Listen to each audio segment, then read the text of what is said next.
एकीकडे आमदारकीचा गुलाल उधळला गेलाय तर दुसरीकडे दिल्लीच्या खासदारकीचा राजीनामा दिला गेलाय। पण आता खरा पेच पडलाय तो म्हणजे सुनेत्रा वहिनींच्या रिक्त जागेवर राष्ट्रवादीची लॉटरी कोणाला लागणार।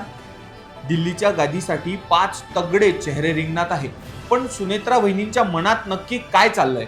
नमस्कार, मी अँकर अजिंक्य आणि तुम्ही पाहताय RRC न्यूज। बारामती विधानसभा पोटनिवडणुकीत सुनेत्रा पवारांनी ऐतिहासिक विजय मिळवला, पण नियमानुसार एकाच वेळी 2 पदांवर राहता येत नसल्याने त्यांनी आपल्या राज्यसभा खासदारकीचा राजीनामा दिला आहे।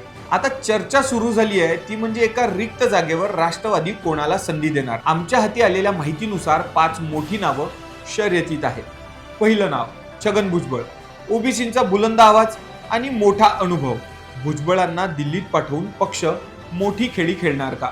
दुसरं म्हणजे आनंद परांजपे, विधान परिषदेत संधी हुकली पण आता राज्यसभेची लॉटरी यांना लागणार का? तिसरं नाव म्हणजे नवाब मलिक, मुंबईतील आक्रमक चेहरा, अल्पसंख्याक मतांचे समीकरण साधण्यासाठी मलिक किंवा त्यांच्या कुटुंबातील कोणाला संधी मिळणार? चौथं नाव अविनाश आदिक, सहकार क्षेत्रातील मोठं नाव, अहमदनगर जिल्ह्यात पक्ष मजबूत करण्यासाठी यांचा विचार होऊ शकतो।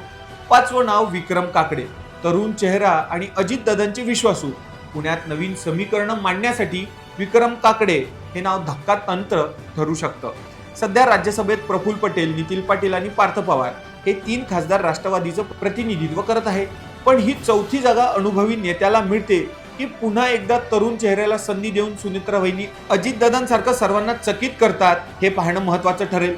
तर मित्रांनो, तुम्हाला काय वाटतं? भुजबळ, मलिक की काकडे? दिल्लीच्या विमानाचं तिकीट नक्की कुणाला मिळणार?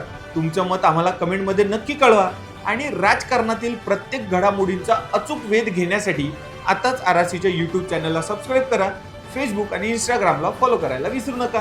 धन्यवाद।